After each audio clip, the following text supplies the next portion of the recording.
How do you build a self-image that you admire? Let's start by defining what an image is. So it's basically what an item, a person, or even an organization presents to the public. That's the image. Unfortunately, the public has its biases. Sometimes it sees what you want it to see, and other times it sees what it wants to see. But when it comes to self-image, it's purely about you. What do you see in yourself? How do you see yourself? What thoughts do you have of yourself? Are they positive or negative? And most often than not, these thoughts and ideas of ourselves are shaped by the environment and even our experiences in life. I know that children hold on tightly to things that are said to them in their formative years. So that's why it's very important to say things that bring life.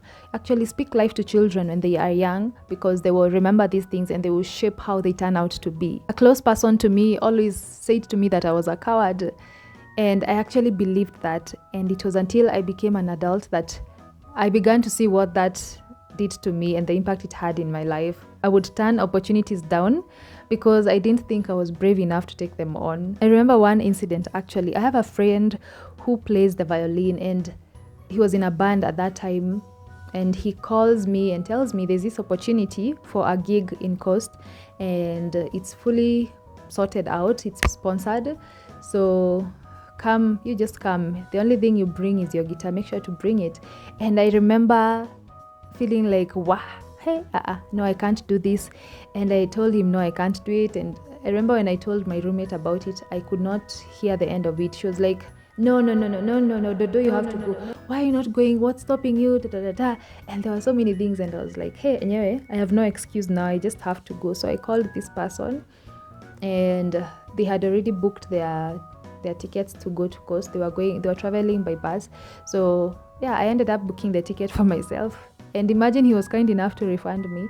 That's not the point. The point is that I was scared at first, but I finally ended up doing it. And that's just one of the many things that I was scared to do.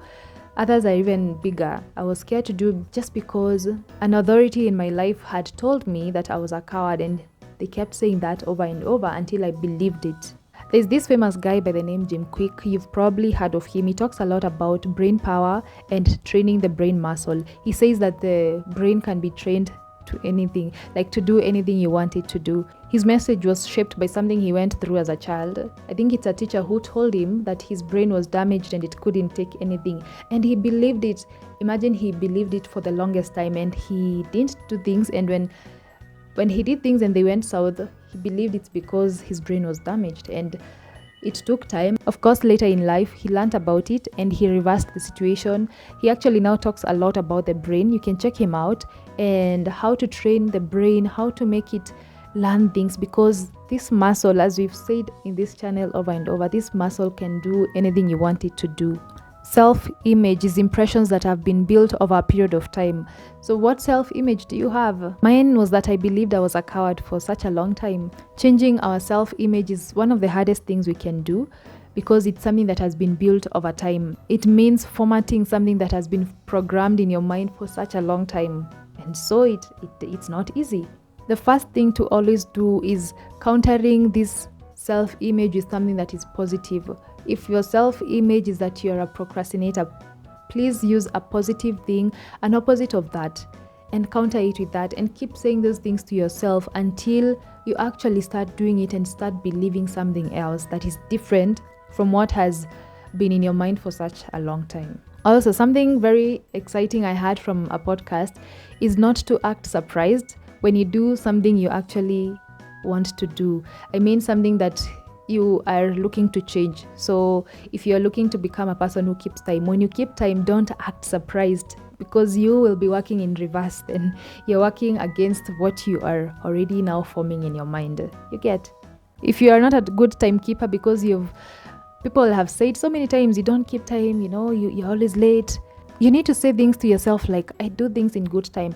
I am a good timekeeper.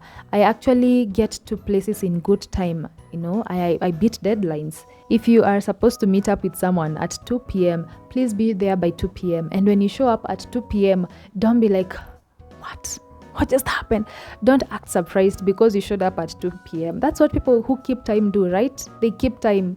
So Acting surprised tricks your brain to think like, oh, okay, that's just a by the way, it might not happen again. So you have to believe it, show up with confidence. If you show up at 2 p.m., show up with so much confidence, because that is what you should be doing. You acting surprised is you denying that you're a good timekeeper.